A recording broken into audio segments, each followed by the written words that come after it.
नमस्कार प्यारे बच्चों। आज है दिनांक 10 अगस्त 10/8/2021 और ये 10th H2 की क्लास चल रही है जिसमें हम लोग मैथ्स 1 कर रहे हैं। 5वां चैप्टर संभाव्यता। 5.1 और 5.2 हो चुका है।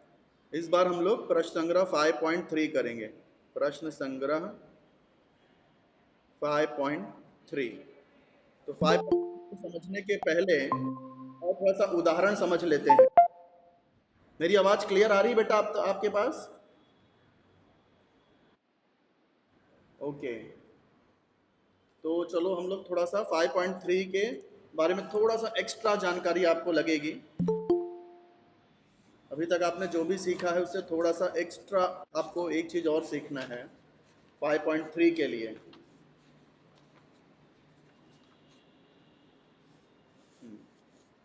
तो ये कल तक अपना इतना हो गया था। अब हम लोग सीखेंगे, अभी तक हमने क्या सीखा, एस कैसे लिखते हैं, एन ऑफ एस कैसे लिखते हैं, ये सब हम लोग ने सीख लिया। ठीक है, अब हम लोग सीखेंगे कि घटना क्या होता है और कैसे लिखा जाता है।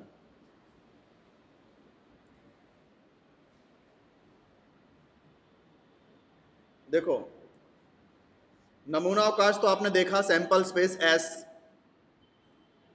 अब यदि एस दिया गया हो, नमूना अवकाश दिया गया हो, तो अपेक्षित फल के समुच्चय को घटना कहते हैं। यानी हमारी कोई अपेक्षा है, जैसे कि हम सिक्का उछाल रहे हैं तो हमारी अपेक्षा है कि हेड आए। सिक्का उछाल रहे हैं तो एस क्या आएगा, सैंपल स्पेस में क्या मिलेगा, नमूना अवकाश में एच और टी मिले। लेकिन हमारी अपेक्षा है कि हमको हेड आना चाहिए, तो ये जो हमारी अपेक्षा है उसे कहते हैं घटना। ये जो घटना होती है, ये घटना जो है नमूना अवकाश का उप समुच्चय होती है। अब इसको करेंगे तो और अच्छे समझ में आएगा। और इस घटना को कैपिटल लेटर से दर्शाया जाता है। जैसे कि यहां पर दिया गया है, देखो, दो सिक्के एक साथ उछाले गए। तो दो सिक्के एक साथ उछाले गए तो हमको पता है कि एस कैसे क्या मिलता है, H H, H T, T H, T T, ऐसे चार, एस के अंदर चार घटक मिलते हैं। मान लो कि एक कोई ऐसी घटना है, कम से कम एक पट मिलने की घटना है। पट यानी टी, कम से कम एक टी रहना चाहिए, ऐसी अपेक्षा है, उस अपेक्षा को ही घटना कहते हैं। कम से कम एक टी का मतलब कि एक टी से कम टी नहीं होना चाहिए, या तो एक टी हो या तो उससे ज्यादा टी हो। कम से कम का मतलब भी समझ लो बेटा, कम से कम एक मतलब या तो एक पट हो या तो उससे ज्यादा हो, बट उससे कम नहीं होना चाहिए, एक से कम नहीं होना चाहिए। तो इसमें देखो, दो टी है, दो पट है, इसमें एक पट है, इसमें एक पट है, किसी में भी एक से कम नहीं है, सब में कम से कम एक तो है ही है। तो घटना ए ऐसे लिख दिया। अब घटना ए में घटकों की संख्या कितनी है, एक दो तीन घटक है, तीन आ गया। ये समझा घटना कैसे लिखते हैं, क्या होता है?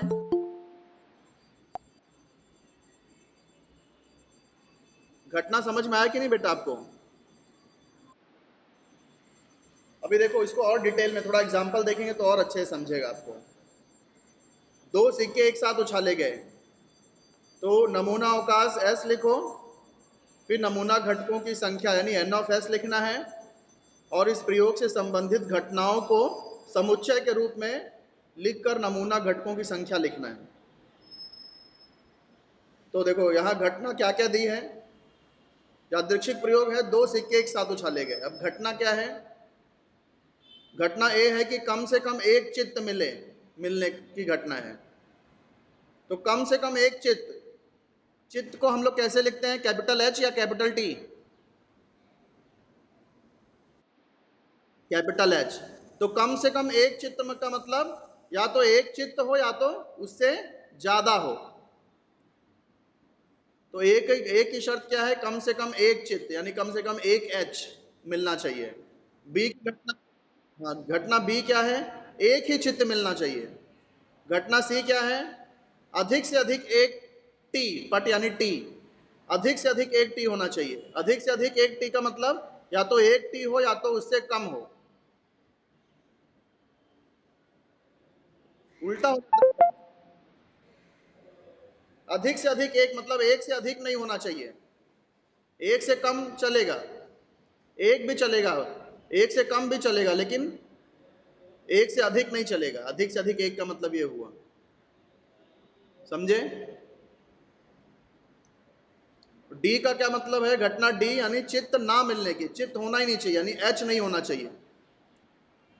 तो चलो लिखते हैं, सबसे पहले एस लिखते हैं।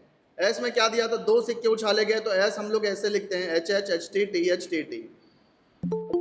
एस कितना, एक दो तीन चार, तो एन ऑफ एस आ गया चार। घटना ए क्या दिया है, कम से कम एक एच, चित्त यानी एच, कम से कम एक एच का मतलब या तो एक एच हो या तो एक से ज्यादा एच हो। तो देखो यहाँ एक से ज्यादा एच है, यहाँ एक एच है, इसमें एक एच है, इसमें से ही लेना है, एस में से ही आपको लिखना है। इसमें आप टी टी नहीं ले सकते ए में, क्योंकि यहाँ पे क्या बोला है, कम से कम एक से कम एच नहीं चलेगा, तो यहाँ तो जीरो एच है, एक से भी कम एच है, तो इसलिए टी टी नहीं लिख सकते। घटना ए लिख दिया। घटना बी क्या दिया, सिर्फ एक ही चित्त मिलना चाहिए। तो एक चित्त किस में है, देखो इस ये वाले में एक चित्त है, इसमें भी एक चित्त है, तो ये दोनों ही आएगा घटना बी में, एन ऑफ बी टू हो गया। घटना सी के लिए शर्त क्या थी, अधिक से अधिक एक टी मिलना चाहिए। अधिक से अधिक एक टी मतलब एक टी हो या फिर उससे कम टी हो, एक से ज्यादा टी नहीं होना चाहिए। तो एक से ज्यादा टी, देखो इसमें एक से ज्यादा टी है तो ये नहीं चलेगा, बाकी सब चल जाएंगे। यहाँ एक टी चलेगा, एक टी चलेगा, एक से कम टी भी चलेगा अधिक से अधिक। तो ये देखो ये तीन आ गया, एन ऑफ सी तीन। कहीं ना समझ में आए तो बेटा रोक देना मुझे।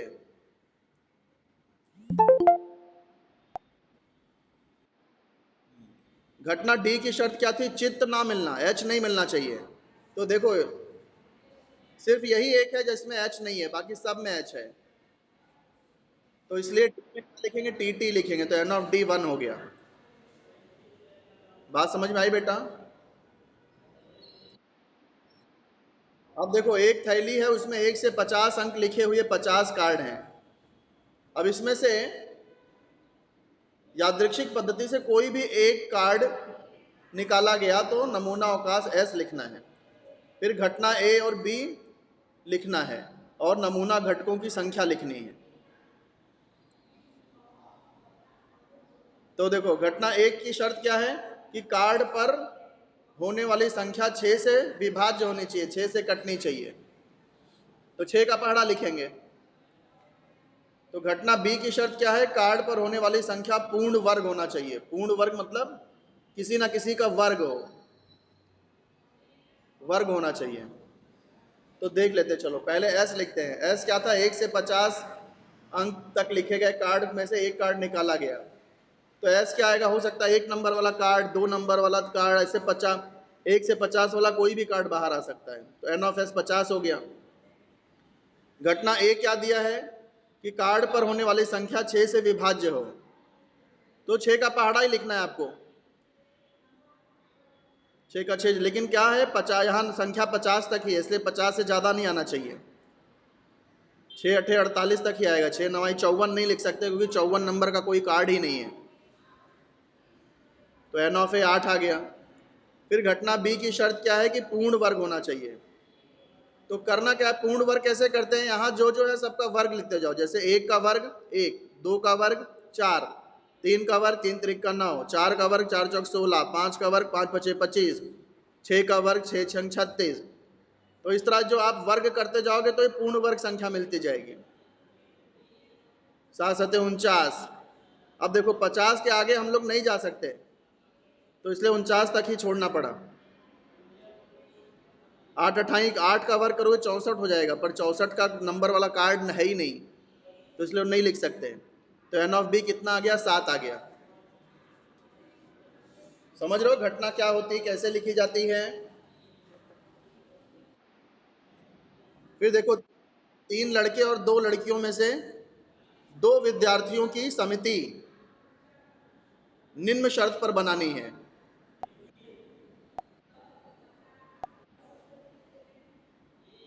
कौन सी शर्त है? नमूना, अच्छा, नीचे कुछ शर्त दी है, उस शर्त के आधार पर बनानी है। तो सबसे पहले एस और नमूना घटकों की संख्या यानी एन ऑफ एस लिखो। फिर निम्नलिखित घटना समुच्चय के रूप में लिख के नमूना घटकों की संख्या लिखो। तो चलो ये शर्त हम लोग बाद में देखते हैं, पहले देखो 3 लड़के थे तो 3 लड़कों को B1 B2 B3 मानना है, और 2 लड़कियां हैं तो 2 लड़कियों को G1 G2 मान लिया। अब क्या करना है, 2 लोगों की समिति बनानी है। तो 2 लोगों की समिति में कैसे, अगर हमको सिर्फ बॉयज ही लेना है तो समिति कैसे बनेगी? B1 B2 हो सकता है, B1 B3 की समिति बन सकती है, फिर B2 B3 की बन सकती है। बस यही बनेगी ना, इतनी। अगर सिर्फ बॉयज लेना है तो इतना ही हो सकता है। आप उल्टा नहीं लिख सकते इसमें। B1 B2 लिखो, B2 B1 लिखो, तो वही 2 लोग हुए ना। अब अगर हमको एक बॉयज और एक गर्ल की समिति बनानी है, 2 लोग चाहिए, 2 में से अगर एक बॉय और एक गर्ल हो तो कैसे होगा? B1 G1 या फिर B1 G2, इधर 2 लिख दो, 2। तो B1 के साथ G1 की समिति बन सकती है, या B1 G2 भी हो सकता है। अगर B2 ले रहे हैं तो B2 G1 हो सकता है, B2 G2 हो सकता है। फिर B3 ले रहे हैं तो B3 G1 B3 G2। इस तरह से अगर एक लड़का और एक लड़की ऐसा लेना है तो इतने तरीके से पॉसिबिलिटी है। फिर अगर सिर्फ लड़की की समिति बनानी है तो G1 G2 यही समिति बनेगी। ये समझे कि नहीं बेटा? आपको बोलते नहीं हो बेटा, आप लोग बोलो।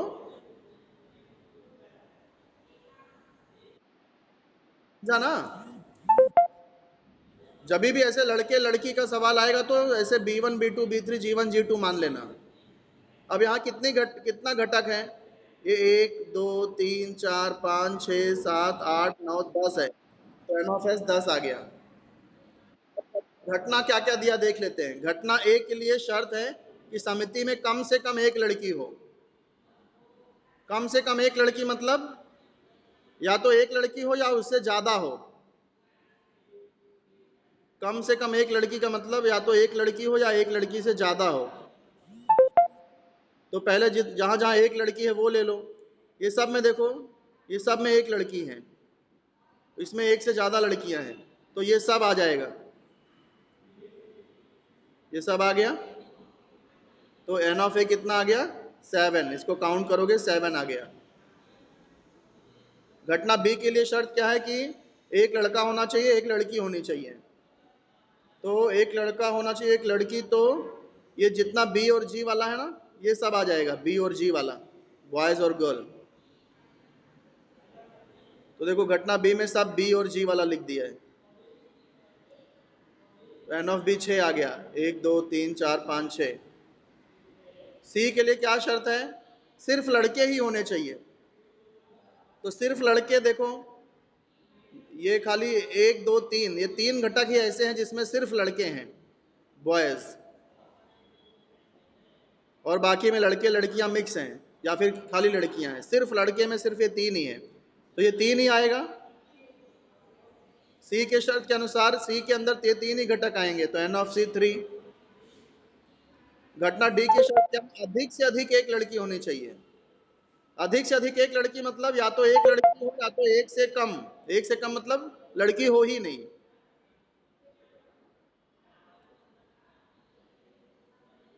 बराबर? तो या तो एक लड़की होनी चाहिए या तो एक से कम मतलब लड़की होनी ही नहीं चाहिए। तो यहाँ पे देखो, ये सब में लड़कियां हैं ही नहीं, तो ये चल जाएगा, एक से कम लड़कियां हो गई। फिर एक लड़की, लेकिन एक से ज़्यादा नहीं होना चाहिए, इसलिए सिर्फ ये वाला नहीं लिखा। ये जीवन G2 नहीं चलेगा, बाकी सब चलेगा, क्योंकि सब में कम से कम एक लड़कियां ही हैं। अभी अधिक से अधिक एक लड़की, अधिक से अधिक एक लड़की मतलब एक, या तो एक लड़की हो या तो एक से कम हो, मतलब बिल्कुल नहीं हो। हाँ, तो ये देखो इसमें बिल्कुल भी नहीं है, तो ये एक से कम हो गया, और ये सब में एक एक लड़कियां हैं, तो ये अधिक से अधिक एक में आ जाएगा। अधिक से अधिक एक लड़की, तो 1 2 3 4 5 6 7 8 9, तो एन ऑफ डी हो गया 9। अगला उदाहरण देख लेते हैं। दो पासे फेंके गए हैं, तो एस और एन ऑफ एस लिखना है।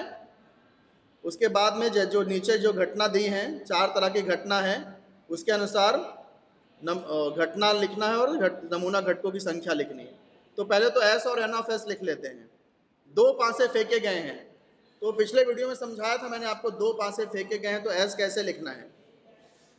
देखो पहले एक से स्टार्ट करो, 1 1 1 2 1 3 ऐसे 1 6 तक, फिर 2 से स्टार्ट करो, 2 1 2 2 कहाँ तक, 2 6, फिर 3 1 3 2 3 3 3 6 तक, 4 1 से 4 6 तक लिख डालो, 5 1 से 5 6 तक लिख डालो, 6 1 से 6 6 तक लिख डालो।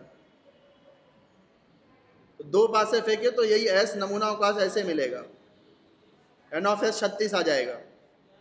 जहां पर भी ना समझे बेटा रोक देना मुझे। अब घटना देख लेते हैं। पहली घटना क्या दिया है, ऊपर के पृष्ठभाग पर संख्याओं का योगफल अभाज्य संख्या होनी चाहिए। क्या दिया, ये जो संख्याओं का योगफल क्या आना चाहिए, अभाज्य आना चाहिए। दो चीजें यहां पर, योगफल और अभाज्य। तो पहले संख्याओं का योगफल समझ लो, फिर अभाज्य, दोनों शर्तें पूरी होनी चाहिए। संख्याओं का योगफल देखो, जैसे कि यहां संख्याओं का योगफल क्या आ रहा है, 1 और 1 2। यहां संख्याओं का योगफल कितना आ रहा है, 3 आ रहा है। इधर संख्याओं का योगफल कितना है, 4। इधर कितना है, 5। तो इसे ये हो गया संख्याओं का योगफल। लेकिन ये संख्याओं का योगफल क्या होना चाहिए, अभाज्य होना चाहिए। अभाज्य मतलब जो सिर्फ खुद से और एक से ही कटता और किसी भी पहाड़े में नहीं आता, उसको अभाज्य बोलते हैं। सिर्फ एक के और खुद के ही पहाड़े में आता है, जिसके सिर्फ दो विभाजक होते हैं। तो देखो 1 + 1 2, 2 खाली एक और 2 से ही कटता है, तो ये अभाज्य संख्या, इसलिए इसको लिख देंगे। 1 + 2 3, 3 भी अभाज्य संख्या है, क्योंकि ये एक से और खुद से ही कटता है। ये 3 और 1 4 आ रहा है, तो ये अभाज्य नहीं है, क्योंकि 4 दो के पहाड़े में आ जाता है, खुद के पहाड़े में भी आता है, एक के पहाड़े में भी आता है, और दो के पहाड़े में भी आ जा रहा है। हाँ, 1 और 5 ले सकते हैं, 1 और 5 नहीं ले सकते, 1 और 6 ले सकते हैं, 2 और 1 ले सकते, 2 और 1 3 होता है, ये नहीं आएगा, ये आ जाएगा 5, है ना। फिर 2 और 4 ये नहीं होएगा, 7, 2 और 5 7 में हो जाएगा, ये नहीं होगा, ये भी नहीं होगा, ये हो जाएगा 3 और 2, फिर 3 और 4 भी हो जाएगा, 4 और 5 भी हो जाएगा, 4 3 7 भी हो जाएगा। तो 1 मिनट बेटा जरा रुको। हाँ बेटा, इस तरह से आपको लिखना है। तो आपको क्या मिल जाएगा, देखो इसे आप लिखोगे तो आपको ये सब मिल जाएगा। देखो 1 + 1 2 अभाज्य संख्या है, 3 1 और 2 3 अभाज्य संख्या है, 1 और 4 5 अभाज्य संख्या है, 1 और 6 7 भी अभाज्य संख्या है, 2 और 1 3 भी अभाज्य संख्या। इस तरह से आपको 6 5 तक मिल जाएगा। तो एन ऑफ ई आप जोड़ोगे तो 15 मिल जाएंगे। समझे, संख्याओं का योगफल और अभाज्य संख्या दोनों शर्त पूरी होनी चाहिए। सेकंड क्या दिया है कि संख्याओं का योगफल 25 का गुणज होना चाहिए। संख्याओं का योगफल 25 का गुणज, 25 का गुणज मतलब 25 का गुणज का मतलब कि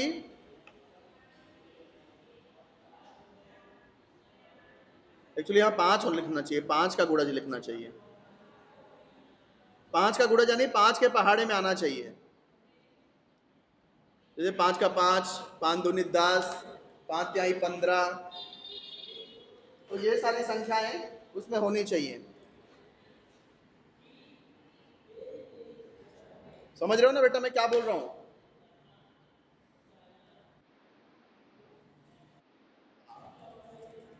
तो संख्याओं का योगफल ऐसा होना चाहिए जो कि 5 से कट जाए।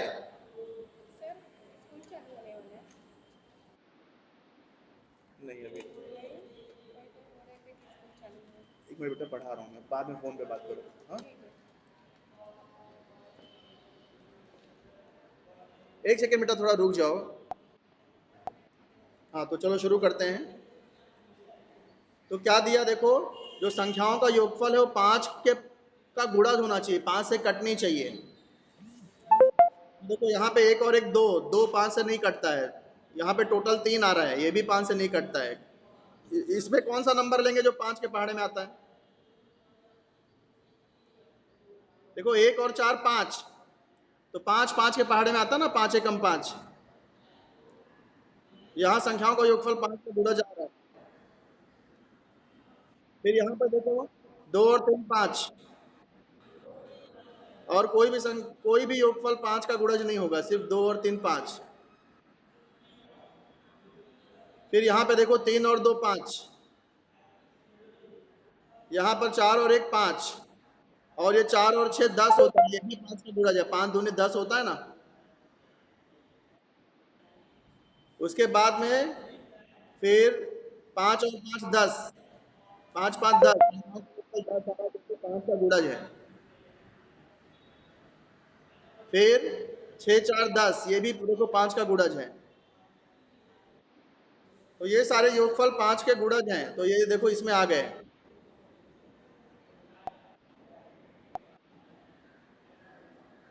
तो यहाँ संख्याओं का योगफल 5 का गुणज है। तो यही सब आएंगे ना, या तो 5 आना चाहिए या तो 10 आना चाहिए। तो 1 और 4 5, 2 और 3 5, 3 2 5, 4 1 5, तो ये सब देखो 5 आ रहा है यहाँ। फिर 10 देखो, 4 और 6 10, 5 5 10, 6 4 10। तो 5 का गुणज या तो 5 आए, या तो योगफल 5 आए, या तो 10 आए। तो कितने घटक होते हैं? 1 2 3 4 5 6 7, इसलिए एन ऑफ एफ 7 हो जाएगा। एफ एन ऑफ एफ क्यों लिख रहे हैं? क्योंकि एफ है ना ये। जी, यह घटना ऊपर के पृष्ठभाग पर आने वाली संख्याओं का योगफल 25 है।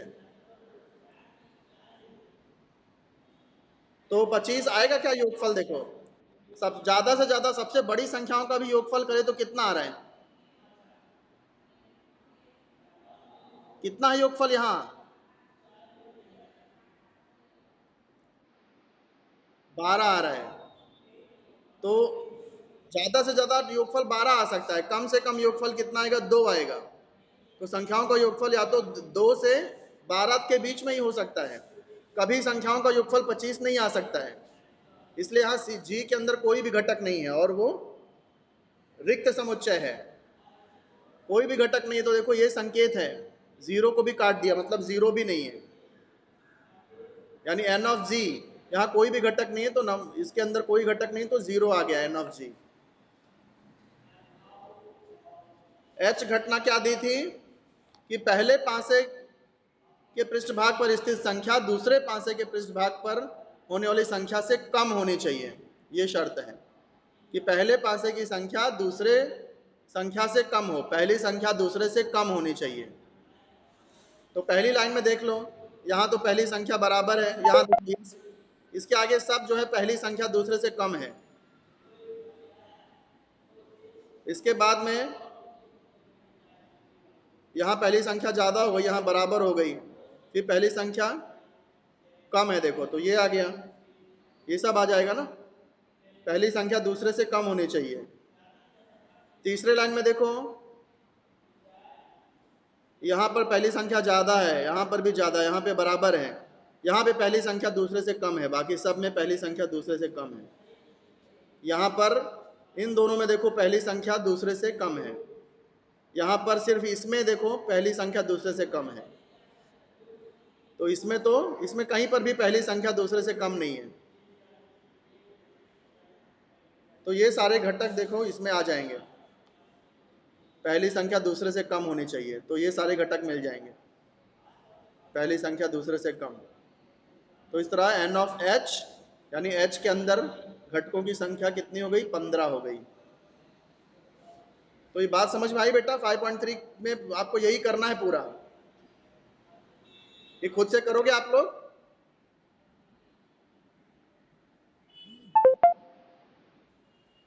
तो आपका यही होमवर्क है बेटा। ये 5.3 आपको ऐसे ही करना है जैसे मैंने आपको उदाहरण बताया है, वैसे ही करना है आपको।